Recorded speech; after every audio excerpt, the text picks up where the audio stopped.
Swayam Prabha. Digital India. Educated India.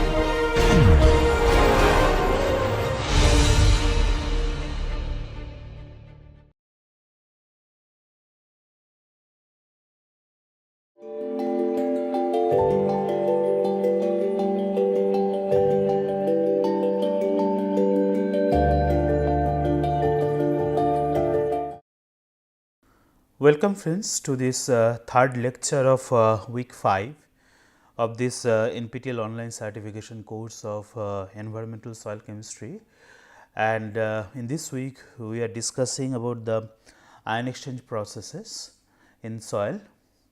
So, before starting the new topic for this lecture, I would just like to review whatever we have covered in past two lectures in very briefly. So, we have started with the definition of the ion exchange process, and then we have talked about what are the sources of cation exchange in soils as well as what are the sources of anion exchange in soils. And from there we have defined the term ion exchange, and we know that it is a basically broad term which encompasses both cation exchange capacity and anion exchange capacity. Then we have seen these two pictures of two different soils, soil A and soil B, differing in their cation exchange capacity based on the magnitude of negative charge generated on their surface, in the clay surface. Then we have focused on the cation exchange capacity, and we have discussed about what are the units of the cation exchange capacity and how this cation exchange capacity can be an indicator of soil quality. So, also we have discussed about the methods of determining the cation exchange capacity. We have talked about the buffered method as well as the unbuffered method, and remember the buffer method always gives the exaggregated or potential cation exchange capacity, whereas the effective cation exchange capacity can be measured using the unbuffered method. Now, then we have talked about the distillation method of of measuring the determining cation exchange capacity, and then sodium saturation method.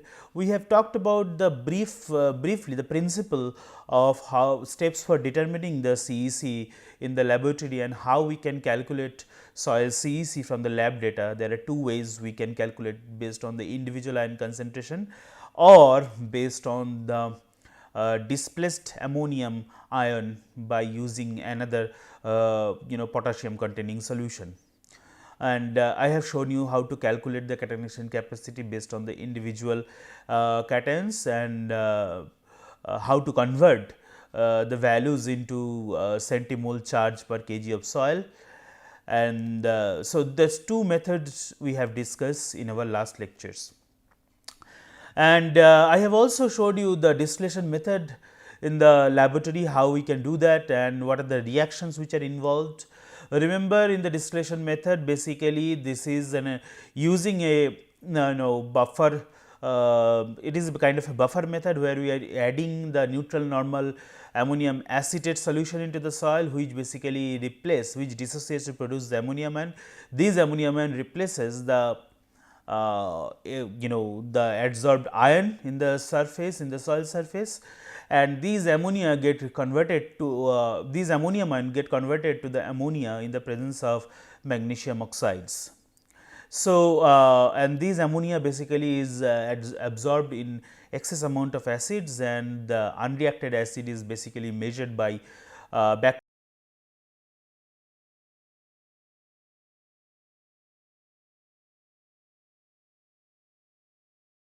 of soil basically, and pH dependent charge of humus and allophane and some 1:1 type of clay whole exchangeable ions. Then we have talked about what are the major exchangeable cations in the field soils. Remember that calcium, magnesium, sodium dominate in the low rainfall areas, whereas the iron, aluminum and complex aluminum hydroxy ions and H plus are more prominent in humid regions. Then I have showed you the table how these concentration of different cation varies depending on different climatic regions. and what is the implication of cation exchange and nutrient exchange, nutrient content of the soil, we have also discussed. We have also discussed about the anion adsorption mechanism. So, I showed you how one anion can replace another anion reversibly in a soil colloid. Then we have talked about the characteristics of ion exchange, what are the selectivity, order of the selectivity of different cations for getting adsorbed onto the clay surface based on their hydrated radius, and how valency can be an important factor for selecting the particular cation and determining their affinity for adsorption onto the clay surface. We have also discussed, remember aluminum always shows the higher affinity than sodium. Then we have talked about the how polarization can also affect the cation exchange, we have discussed. Now, we have started with the cation exchange capacity based on the mineral structure. So, we started with that, and I showed you that kaolinite basically external exchange sites are, in case of kaolinite, external exchange sites are present and rate of ion exchange is rapid, and in case of 2:1 type of clay minerals we have also discussed. So, I also showed you the how the CEC can vary from one soil to another soil. Remember, always soil humus has the highest cation exchange capacity, followed by vermiculite, smectite, and then kaolinite and iron aluminum oxides. Whatever cation exchange capacity you can see in iron aluminum oxides and 1:1 type of clay like kaolinite is basically pH dependent charge, due to the pH dependent charge. And then I showed you how addition of organic matter at different pH can increase the cation exchange capacity. Obviously, as we are adding the organic matter, increasing the pH, the ionization of the different aromatic hydroxyl group as well as aromatic carboxylic groups are more as well, and as a result there is more cation exchange capacity due to the more generation of negative charges. Then I showed you how the CEC of secondary soil minerals varies from one clay mineral to another clay mineral. In case of kaolinite it is the lowest, in case of talc it is also very less, and in case of trioctahedral vermiculite is highest current 100 to 200 centimole per kg. Now, then we have talked about why in case of kaolinite the CEC is low. Now, in case of kaolinite, remember the negative charge generation is only pH dependent, and only if there's some few impurity are present, then only you can see some amount of negative charge generated in the clay mineral in kaolinite, which is around less than 2 centimole charge per kg. As pure kaolinite has very less isomorphic substitution, and interlayer space is also very inaccessible due to the presence of strong hydrogen bonding between the adjacent layers.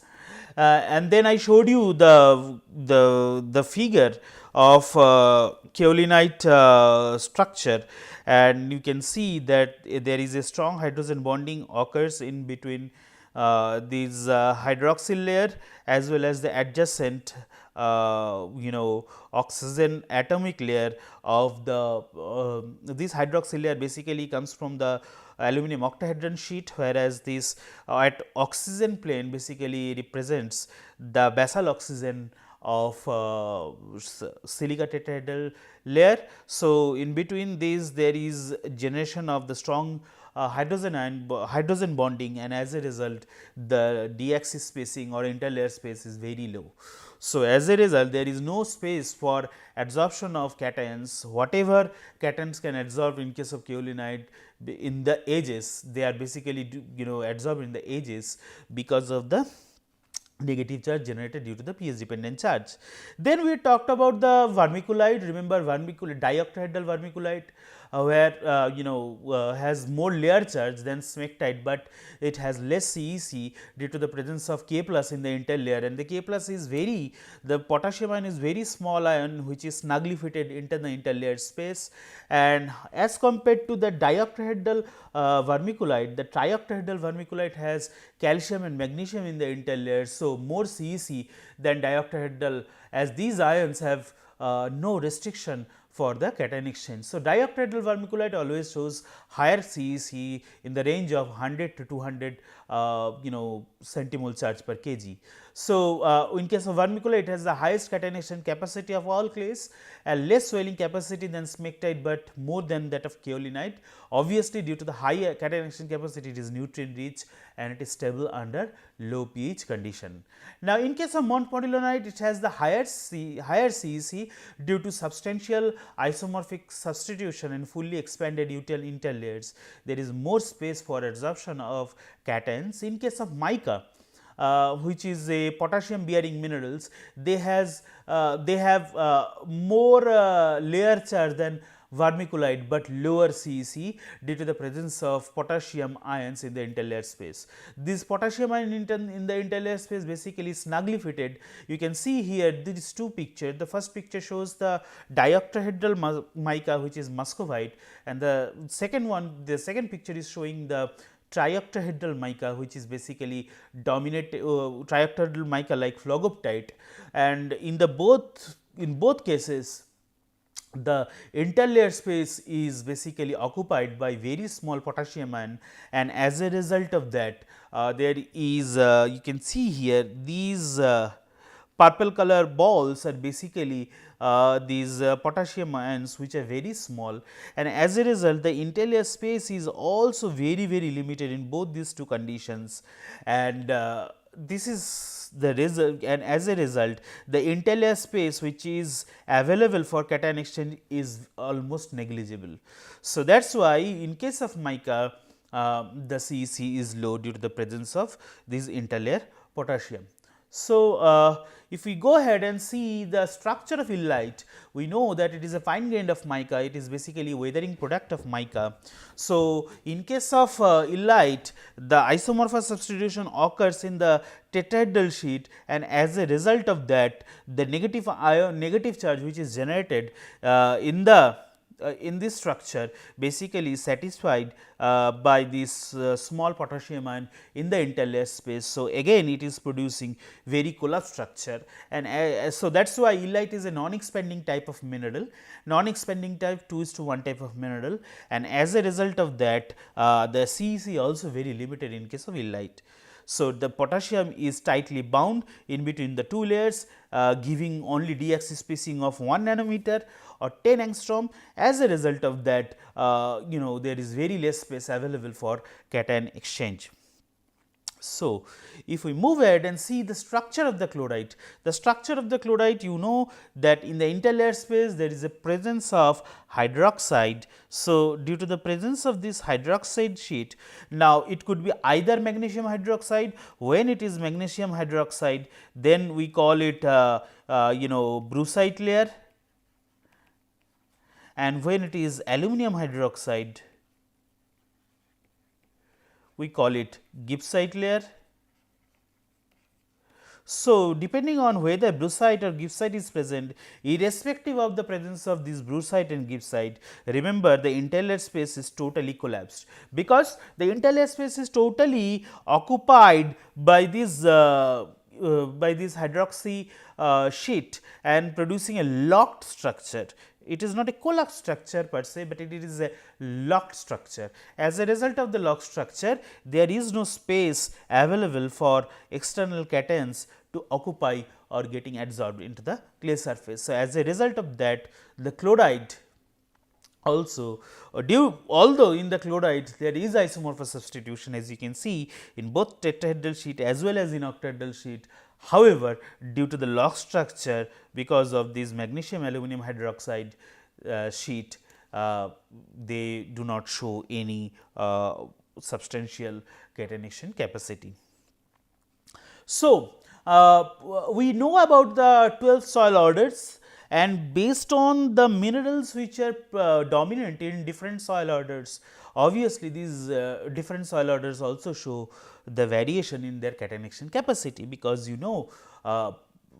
individual soil order is dominated by a specific type of mineral. For example, vertisol. In case of vertisol, it is dominated by basically smectite or montmorillonite. In case of oxysols, it is mainly dominated by the iron and aluminum oxide. So on in for different types of soil, the clay mineralogy varies and accordingly their CEC also varies. So, as you can see here in this table, I have shown here the common range of CEC in centimole charge per kg. In case of histosol, it varies from 110 to 170.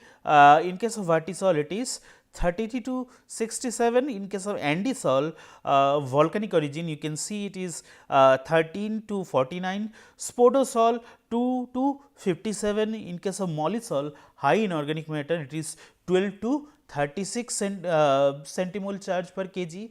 In case of inseptisols and antisols, it is 5 to 37 centimole charge per kg. In case of aridisols occurring in the arid region, it varies from 7 to 29 centimole charge per kg. Alphisol shows 4 to 26 centimole charge per kg.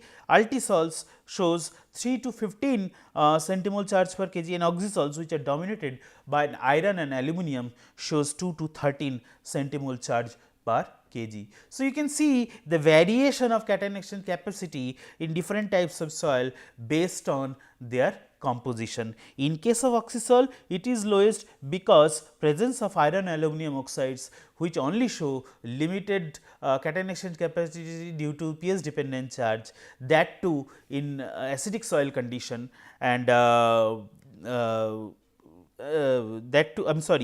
too in alkaline soil condition, because in alkaline soil condition they develop negative charges in their edges, and as a result of that they produce the cation action capacity in the alkaline range. However, in case of histosol, you see it is producing the highest. It is quite obvious because histosols are known to contain basically the histic hepipedon, which is basically organic matter, decomposed undecomposed organic matter. So, these histosols, which contain huge amount of organic matter, obviously will have highest CEC among all the soil orders. Okay. So, based on that also we can estimate the cation action capacity from mineralogy. Let us see one example. So, the dominant clay in mollisols are likely to be 2:1 type of clay, such as vermiculite and smectite. Okay. So, thus the average cation action capacity of the clays of these type basically to be about 100 centimole charge per kg per clay. So, at pH 7, the CEC of organic matter is about 200 centimole charge per kg. So, since 1 kg of this mollisol basically contains 0.20 kg, that is 20% of clay and only 4% of organic matter, we can calculate the CEC associated with each of these sources. So, from the clays, in the mollisol, we know that is if we have only 20% of clay. So, from the clays in the mollisol, we should have 100 multiplied by 0.2, that is 20 centimole charge. In case of organic matter in this mollisol, we will have 0.04 multiplied by 200 centimole charge per kg, 8 centimole charge. So, basically the total CEC of the mollisol will be 20 plus 8, that is 28 centimole charge per kg of soil. That is quite obvious. Basically, we are just multiplying it with the content, individual content, and then we are basically summing their centimolar charge. Now, another problem could be, assume that a soil contains 60% clay and 4% organic matter, and the pH at the pH of the soil is 4.2. So, the acidic soil. So, you also know that the CEC is around 5.8 centimole charge per kg.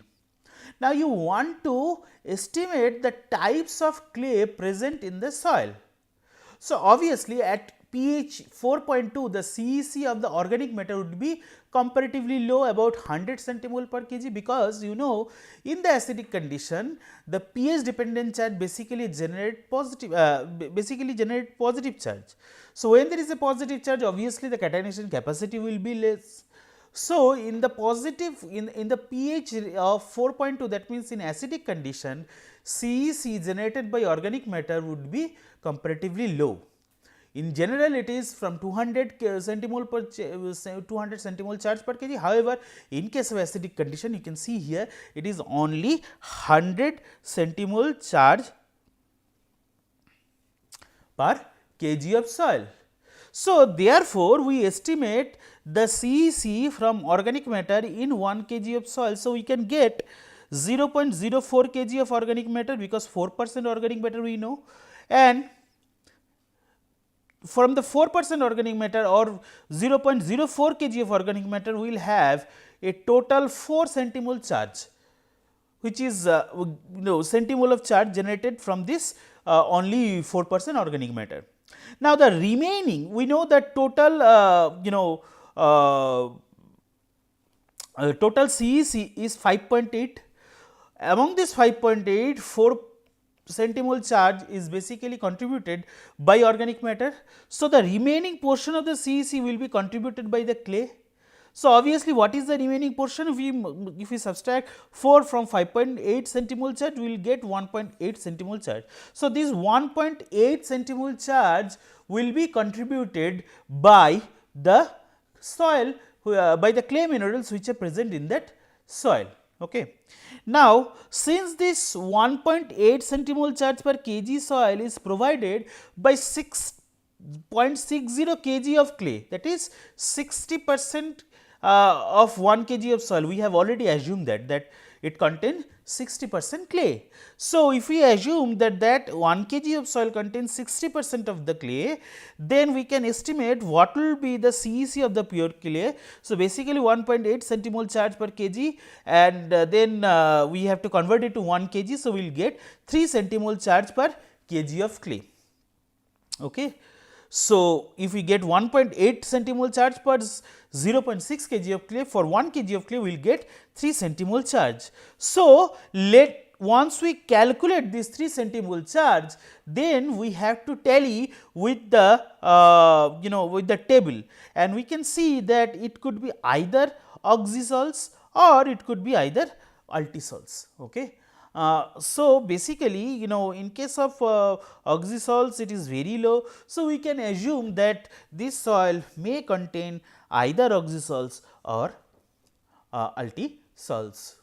So, this is how we can calculate the cation exchange capacity, and based on the calculation of the cation exchange capacity, we can infer which type of clay mineral or which type of soil order is basically present, or in other words, based on the CEC calculation, we can predict the soil order.